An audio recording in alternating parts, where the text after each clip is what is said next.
Hey, welcome back to Bros Ball and Bologna, where it's just like ESPN except with good takes and analysis. Let me introduce you to my bros. Below me, we have Pistachio, or he's gone now. He is our five insider. Next to him, we have ZA, our six-figure bookie. And next to me, we have Miles, our semi-pro golfer. I'm your host, the coach.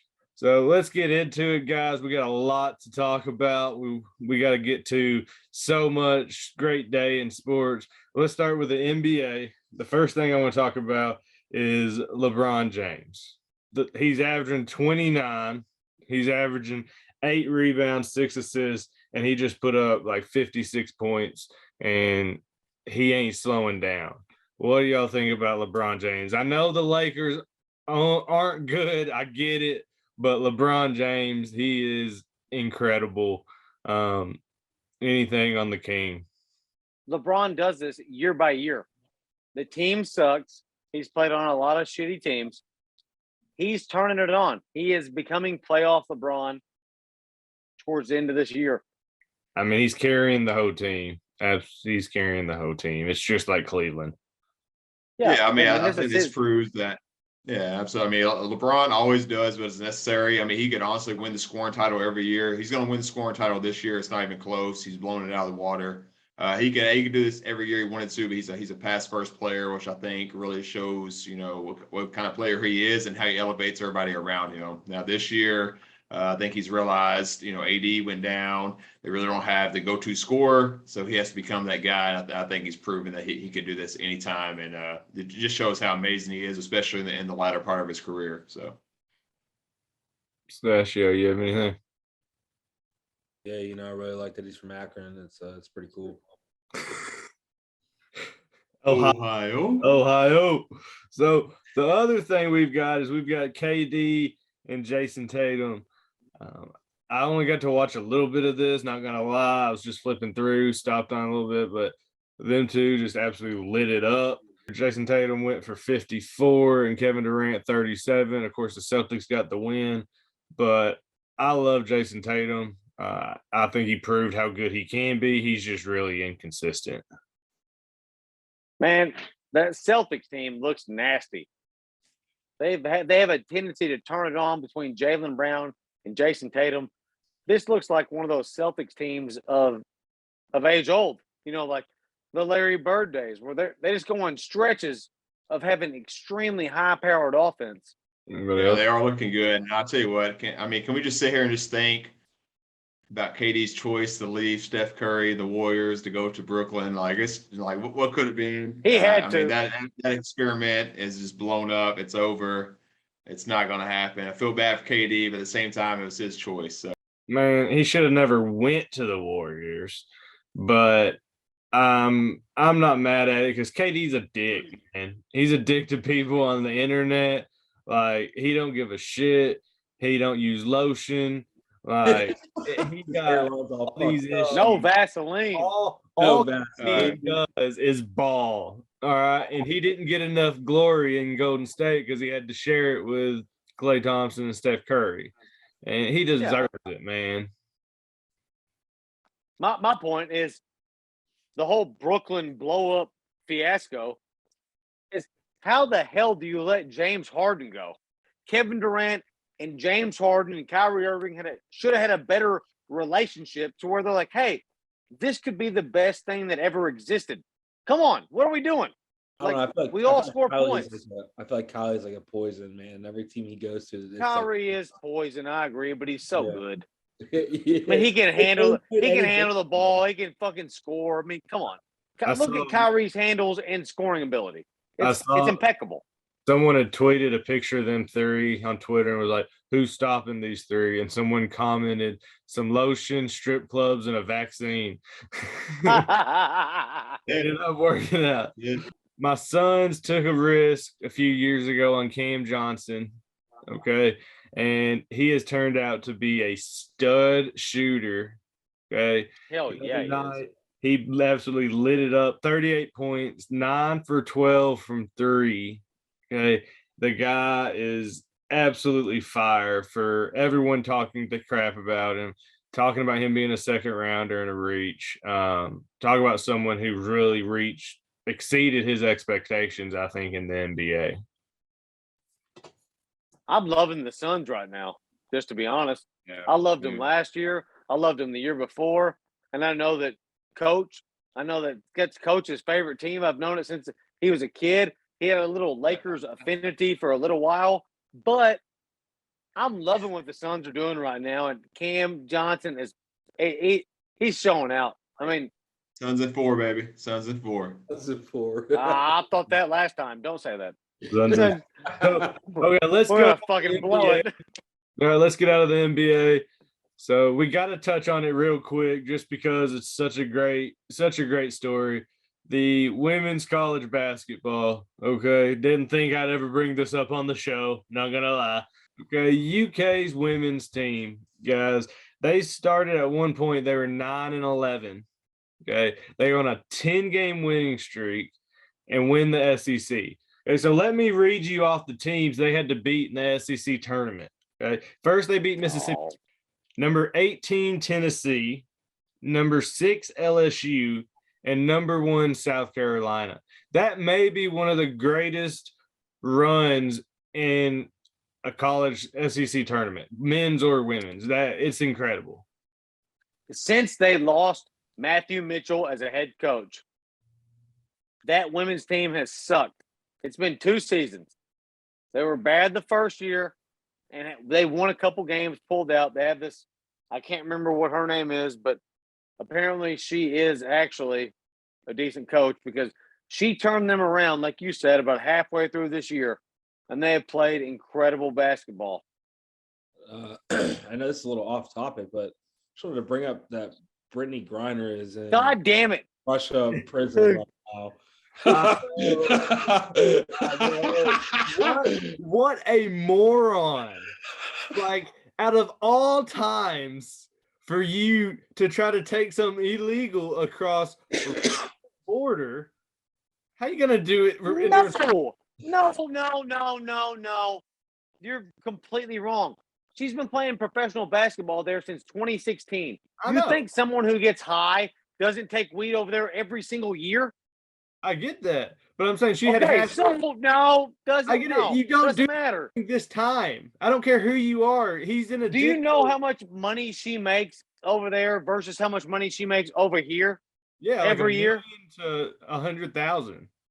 It's $1.5 million to whatever 6 times less than that is. So not very much. I mean, she makes $1.5 million in Russia. She gets to smoke weed there every year. I'm not mad about that. No, this was in February when she got arrested. Get caught with cannabis oil in a vape pen. Yeah, I'm not mad about that. I'm just saying. But this was in February. Out of all times, early, like the 18th. You live there. There was no war. She's not. She doesn't live there.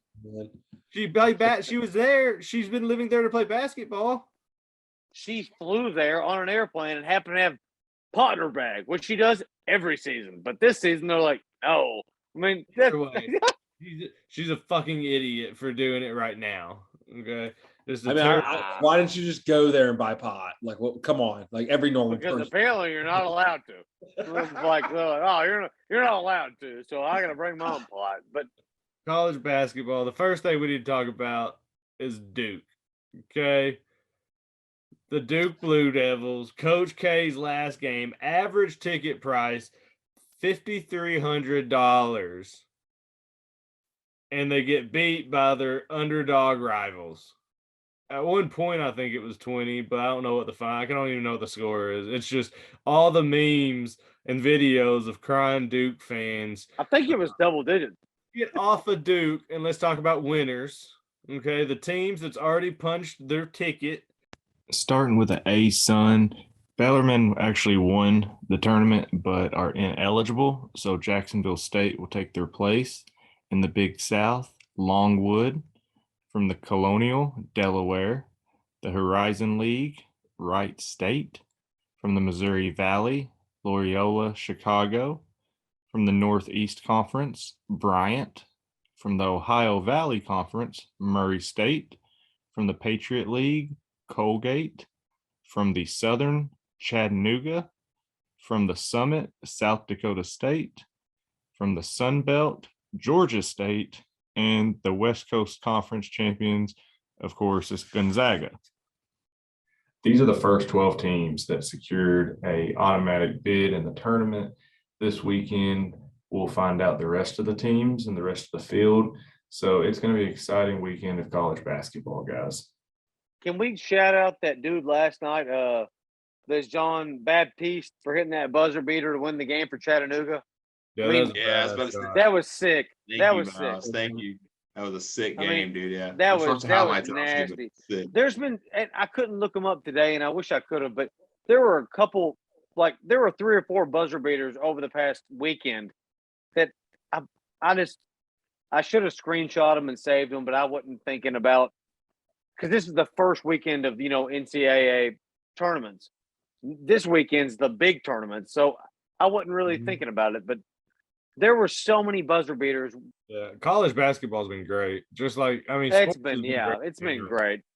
Sports has been great. So either way, let's talk about. And the NFL has been great, and we'll get there. Yeah, but let's talk about the last thing I want to do before we get there is our predictions. Okay, we've got the National Player of the Year and the Diaper Dandy Freshman of the Year. Okay, let me hear you guys. Who is y'all's prediction for the National Player of the Year? I'll go if nobody else wants to. Oscar Tshiebwe from Kentucky. Yeah. I got Oscar too. Player of the Year, Oscar Tshiebwe. Dude, no way. So not even close. Not even close. Oscar Tshiebwe, not even close. Oscar, bro, he's the shit. Yeah, he's had 12 double-doubles in a row. That's sweet. The only person getting close is the Davis kid who just got hurt for Wisconsin. That's the only guy getting close. 17 points per game, 15 rebounds, 60% from the field. Absolutely killing it. All right, so freshman. All right, let's go. Freshman of the year. Who do we got? Miles. Paulo Banchero from Duke. Yeah, I think we're all going to have the same guy. Yep. He's averaging 17 points per game, 8.7 boards, 2.6 assists. He's 6'10" as a freshman playing power forward or whatever at Duke. Look at the man. He's nasty. I'm opposite. All right, I'm the lone guy out. I'm going to go Jabari Smith from Auburn. All right, so just like him, 6'10", 17 and 9, shooting 44 from the field and 43 from 3. All right, the dude is a stud, and I think the difference maker is Auburn's been the hot team. They're at the top of the rankings consistently. They've been number 1. And even though Duke's Duke's still Duke, but it's just the attention this year. I think it's going to go to him. What about Chet Holmgren from Gonzaga? Anybody named Chet, dude, come on. That's a great fucking name, Chet. Yeah, you ain't giving it to a boy from that conference. I'm not. I just think that ain't happening. He may be. He can't win it from from best there. pro. I don't know, but I think they play such a harder competition every week, every game in the SEC, ACC compared to the WAC. But anyway, I told you guys last week, I don't trust Kansas, and I think that the SEC teams don't come in and take that number 1 seed from them. And now we see Auburn 4, Kentucky 5. I said it's going to be Auburn or Kentucky to take it. We'll see. Whoever wins the SEC is getting that 4th first. Down to the tournament. Lock. SEC is. It's a cat. It's a cat. So, hey, let's get to the NFL. Okay, this is what everybody's ready for. Okay, amazing day in the NFL. First, let's start with the combine. The fastest combine in NFL history. They had 2 finishes in the top 10 ever. Kalen Barnes ran a 4.23, the second fastest ever, and UTSA's Tariq Woolen ran a 4.26. 8 receivers that ran sub 4.4s. Not only that, Virginia Tech's Amari Barno, I think he's a defensive end, stand-up linebacker, edge rusher, ran a 4.36. Not that impressed me, but I just want to note that Thibodeau withdrew from the combine, dude from Oregon, just as a testimony what his NFL career will be. It's going to be a sham. It's going to be shitty. He's going to be hurt all the time. So just wanted to point that out, because everybody's, hyped him up, said he was going to be the number 1 overall pick, in the beginning of the year of college football last year, and he's going to be shit. He's probably, I don't think he's top 10 now. So. Yeah, I agree. I think it came in a little overhyped. I think Aiden Hutchinson is the sure number 1 now. I mean, dude's a stud. But I touched on this a little bit when we talked about Evan McPherson, his little brother, and everybody. This is a whole new generation of athletes. I mean, we got to get used to seeing this because these kids are now being trained from the age of 5, 6, 7, like little kids. Like all they do is football. All they do is train for this moment now, and they have more experience, more exposure to it than ever before. Something we got to get used to because we're going to see it a lot more often, I believe. So, I just want to point out that the Kentucky boy Wan'Dale Robinson did run a 4.38, which was, I'm pretty sure, slower than the guy you just mentioned, and he's a receiver. So it kind of ruined the moment. But I was happy for Wan'Dale Robinson running a 4.38. Let me just tell you guys. I'm going to start off. I want to mention a few guys that I think were just really. One, made themselves a lot of money and raised their draft stock. Just, freak athlete like ZA was talking about. Number 1, Jordan Davis. Okay, I think everybody knows about him. The dude's 6'6", 341 pounds, ran a 4.78 40.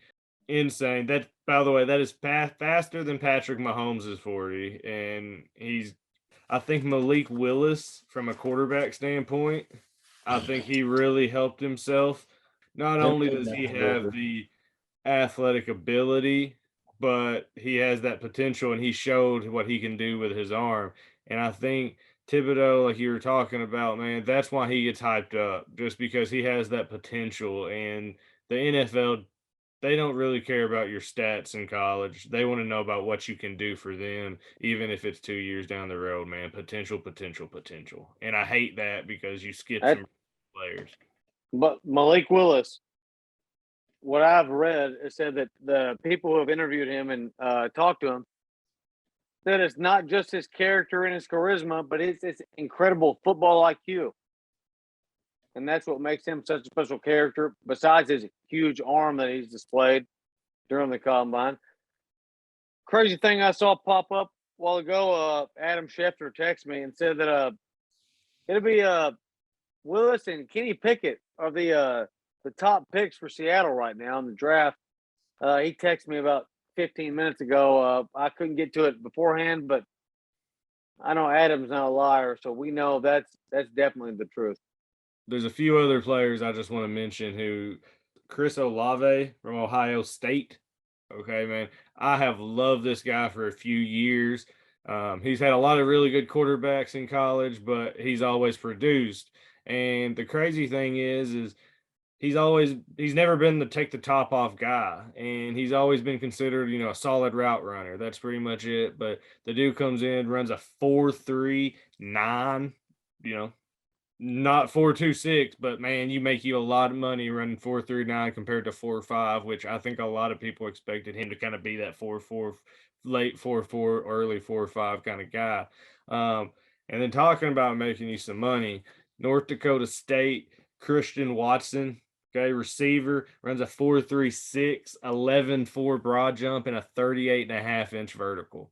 Small ball kid, but gets a chance at the combine and really explodes just athletically, another freak athlete. But being that freak athlete's going to get you signed and get you a chance. Next thing in the NFL, we have the franchise tags. Okay, so there's a few franchise tags. I'm going to go through this list here, and there's some that make sense to me and there's some that don't, but let me read them off to you. First, we've got the Tampa Bay Buccaneers, franchise tag receiver Chris Godwin. The Jaguars, offensive tackle Cam Robinson. The Cowboys, tight end Dalton Schultz. The Chiefs, offensive tackle Orlando Brown. The Bengals, free safety Jesse Bates. The Browns, tight end David Njoku. Dolphins, tight end Mike Gesicki. Packers, Going to tag receiver Davante Adams. I think there's two big no tags. The first one being the Titans, then the outside linebacker Harold Landry. But the biggest one is the Patriots not tagging C.J. Jackson, the cornerback. I think that's nuts. The Patriots have the money to spend. Man, he is a really good corner. He's only had like 25 games and he's in the top 10 interceptions in the past like 8 years combined. Anyways, what's your thoughts on the franchise tags? Who messed up and who got it right? Yeah, I mean, a lot of people were saying that that Tampa Bay got it wrong with Godwin, but I actually agree with Tampa Bay. I think Godwin's a little injury prone. I think something you gotta wait out and just see what happens with him. I think he's a great receiver. I would love to have him on the Dolphins team I cheer for personally. But I mean, with that being said, I mean, I think they got that one right. Davante Adams really shocked me with the amount of money, which I know we're about to jump into that. They're paying Aaron Rodgers and everything. They got to work out Davante Adams' deal. I know a lot of it's guaranteed with Rodgers, so that does help out their salary cap some. I think they will pay Davante eventually. I don't know how they just franchise tag him. Then the really big one that really hits close to home here is Cam Robinson. I mean, you got a sophomore quarterback in Trevor Lawrence. I think you really got to start locking up that O-line. I love Cam Robinson.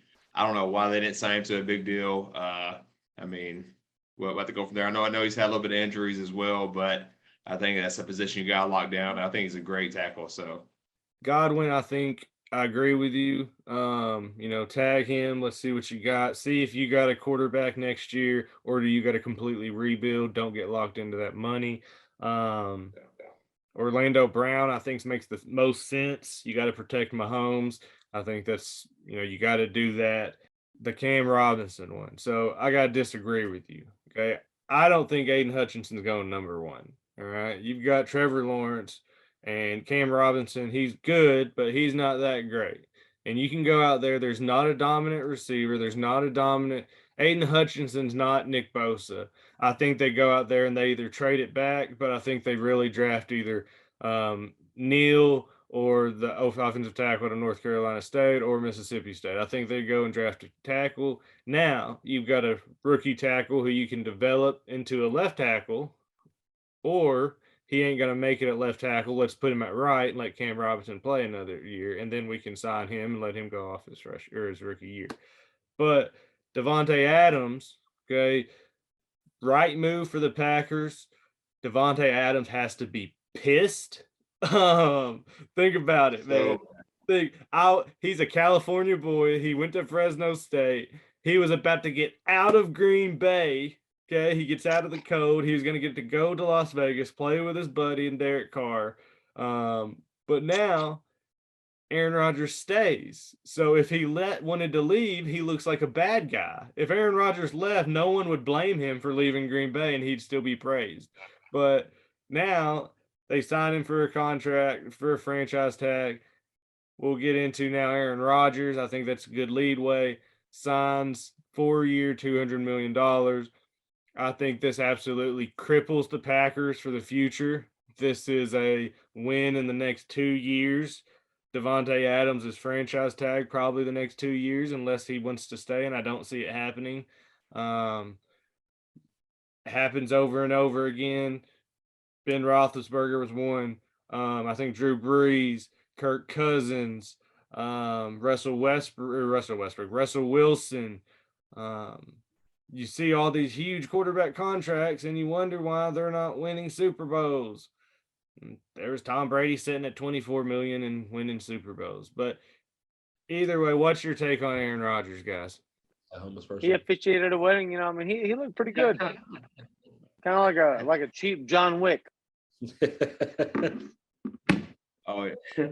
So I think Aaron Rodgers right now is denying that he's getting that much money. He's saying he has not signed any kind of contract, that they're still working on the details and everything.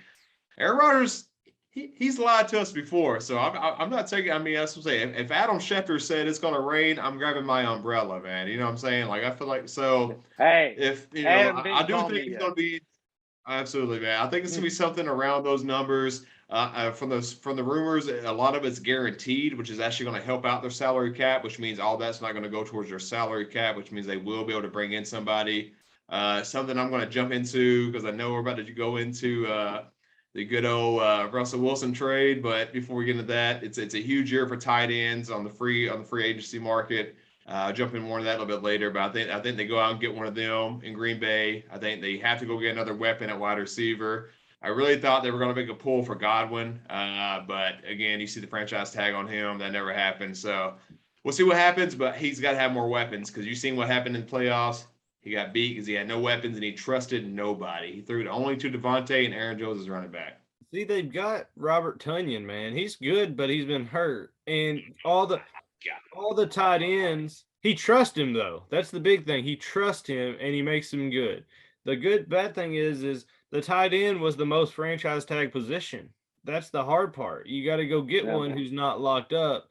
Now, the Maryland tight end in the draft, he ran really good in the 4.5s. If you can get him late, I think that's somebody, if Aaron Rodgers worked with, you got a real weapon and mismatch. But man, I don't know who all the tight end free agency is, but the tight end free agency is the Los Angeles Lakers' dream. That's all I gotta say. I mean, you got Zach Ertz, you got Jimmy Graham, you got Gronk, you got Kyle Rudolph. I mean, think of every vet that's ever been good at tight end. Yeah, you just list everybody who was fucking awesome in 2015. That's what I'm saying. It's a Los Angeles Lakers dream, baby. They got everybody that was awesome in 2015.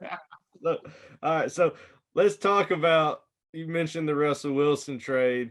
The Broncos, okay, make it. They're saying, let's follow the Rams. Fuck them picks. Okay, they trade away Drew Lock, a former first round pick.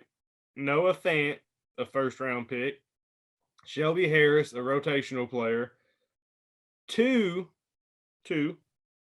first round picks and 2 second round picks and a 5th round pick.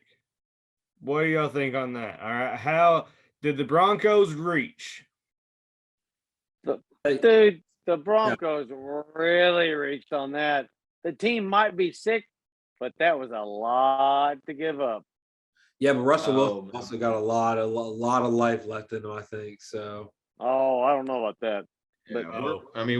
Russell Wilson is like a LeBron James athlete. I mean, he's came out and said he spends over $1 million a year on his body, reinvesting in it. I mean, I've got a lot to say about this. Oh my God. Not talent, but he works like LeBron, right? Yeah. He's got a lot of life left in him. That's why I didn't say talent. He's got a lot of life left in him. As long as he keeps getting to hit that wife of his, he's gonna keep balling, guys. Like, let's be honest. That just gives you the power. Oh my gosh, man. Yeah. So Denver came out and said that they have been all in on Russell Wilson from day one. They never even thought about Rodgers, which I think is total BS. But they said that it started 2 weeks ago. They started trade talks with them or with Seattle, that they never wanted Rodgers or anything of that nature. They said the Washington Commanders called them and offered them Heineke, 3 first rounders, a couple seconds, like an insane trade package, and they turned it down because they refused to have Russell Wilson in the NFC if they were going to trade him. Have you guys heard about that yet?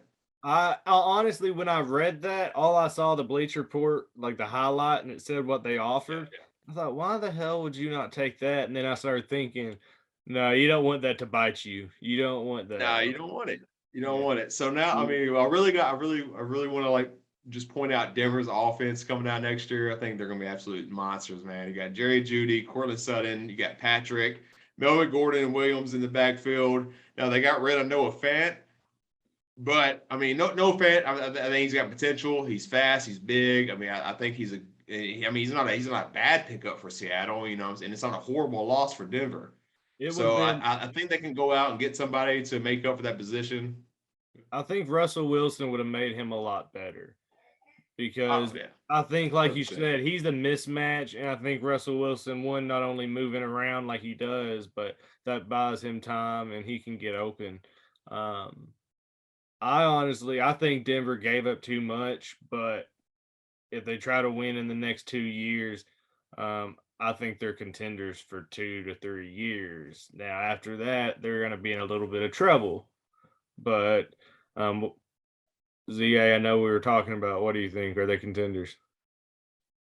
Yeah, I think they're absolutely contenders. I mean, I'm not gonna let the show go by and not talk about betting, right? I mean that their chances to win the Super Bowl doubled. Their chances to make the Super Bowl almost tripled. I mean, so that means if you had a bet on 2 weeks ago, you could cash it out for almost double your money right now, which is crazy to think about. So I think they're absolutely contenders in their offense. They got a solid defense. Their offensive line, which is something Russell Wilson has rarely ever had in his career.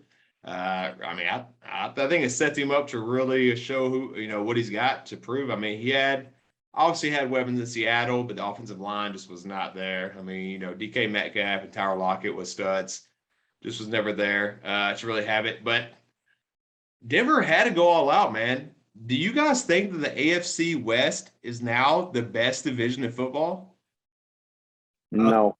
I think it has to be. Here's the thing. The only thing keeping it is the Raiders, who's the worst team, made the playoffs. Okay. The Chargers, I don't understand it. Even back to Phillip Rivers days, man, they've been loaded at times. They were one of the best teams in the league. And then at other times they fall off. And of course the Chiefs are who they are. And now the Broncos, I think we can't tell. I think they're really good, but we got to see how it gels, I think. But they're definitely top. But with the NFC West, I think they're up there. Well, here's the thing. The NFC West also takes a hit there. What do you mean? Russell Wilson leaving the Seahawks. Now, Drew Lock's not a bad quarterback, but he's no Russell Wilson. Now you got a lot of first-round picks. Do they get, as you mentioned earlier, do they take a quarterback in the first? Did they make that trade? They fell in love with someone at the combine? Is that according to Schefter? It said Willis and Kenny Pickett would be the picks. And I'm not mad at either. But here's the thing. Russell Wilson just set himself back up with old Seattle days, right? All right, I've got a really good defense. My DBs are really good. My O-line, his O-line's better.